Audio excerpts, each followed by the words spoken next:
আমরা যেমন ধরুন আপনার একটা বই তৈরি করার ক্ষেত্রে পিডিএফ আকারে যদি আমরা কোনো বই রেডি করতে চাই, যে আমরা বুক একটা স্টোরি বুক, সেটা হতে পারে পড়াশোনার বই হতে পারে, সেই বইগুলো লেখার ক্ষেত্রে কিন্তু আমরা পেজ নাম্বারটা দিয়ে থাকি, যে যাতে পড়াশোনার ক্ষেত্রে সবাই বুঝতে পারে যে আসলে আমি কত নাম্বার পেজটা পড়েছিলাম, বা কত নাম্বার পেজ আমাকে পড়তে হবে, কত নাম্বার পেজে কোন প্রশ্নটি। সেই ক্ষেত্রে কিন্তু আমরা পেজ নাম্বারিংটা করে থাকি, আমাদের পেজ কতটি পেজ হয় একটি বই তৈরি করার ক্ষেত্রে, সেই ক্ষেত্রে কিন্তু এটা ব্যবহার করা হয়ে থাকে।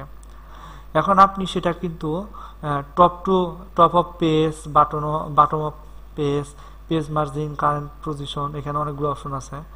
এখান থেকে আমরা যদি এইটা সিলেক্ট করে দেই, দেখুন এই যে আমরা যদি আরো পেজ নেই, তাহলে কিন্তু প্রত্যেকটা পেজে এখানে নাম্বারিং যেমন হয়ে গেছে, প্রত্যেকটা কিন্তু নাম্বারিং হয়ে যাবে।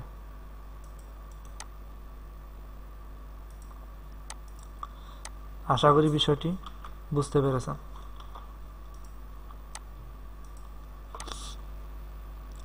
এরপর হচ্ছে টেক্সট বক্স।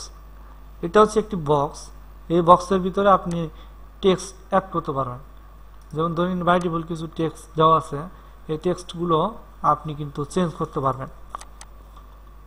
আমি এখানে যদি আমি আমার মতো করে টেক্সট অ্যাড করতে চাই, সেগুলো কিন্তু এখানে অ্যাড করে নিতে পারবো।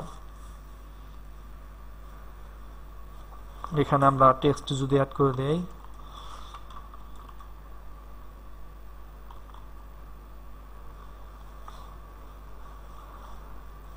আমি এখানে ডট ডট দিয়ে দিচ্ছি।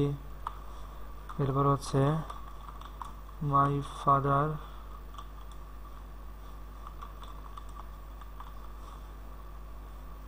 দেখুন এভাবে কিন্তু আমরা বক্স তৈরি করে দিতে পারবো।